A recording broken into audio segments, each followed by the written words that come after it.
Sa sinaunang tradisyon, karangalan ng Isuko ang pagkalalaki sa ngalan ng paglilingkod sa emperador. Kailangan bumalik ulit sa kapangyarihan ng emperador para bumalik ang kabantugan ng ating bansa. Ngunit sa pagbagsak ng imperyo, Nagkanda sa palasyo ang emperador! Bagong balita, basahin ninyo!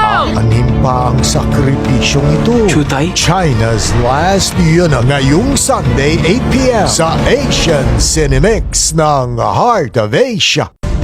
Isang tawag lang ang maaring bumago sa buhay ng isang tao. Congrats, nanalo kayo ng pera. 30,000 makukuha ko. Ayon po sa batas, kailangan niyo po magbayad ng personal income tax bago yun makuha. Sa krimeng ito, siya ang punot dulo. Pinalaki pa niya ang sindikato niya. Kumuha siya ng tao para mang-scam sa phone. Binuo ang team na to para lang sa kanya at hanapin namin siya. Sino ang tatapos sa tawag ng panlilinlang? The Big Call ngayong Sunday 8 p.m. sa Asian Cinemix ng Heart of Asia. Nakalayo na tayo sa Marshall Village. Itakas niyo ang buong bayan. Sila ang kakilakilabot na mga alagad ng Fire Wind. Kahit mga bata, hindi pinaliligtas. Walang katulad na tapang at galing ang natitira nilang sandata. Hindi ko alam kung anong mangyayari sa atin. Pero kahit anong panganib, ang 7 espada ay sama-samang lalaban at sama-sama ring mamamatay. 7 Swords ngayong Sunday 8 p.m. sa Asian Cinemix ng Heart of Asia.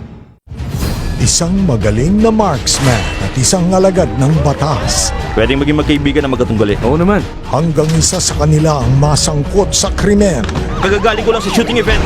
Kaya ako may baril. Para mailigtas ko ang pulis. Binaril ko ang mga hold-upper. Ngayon, magtutuos ang dapat ay magkakampi.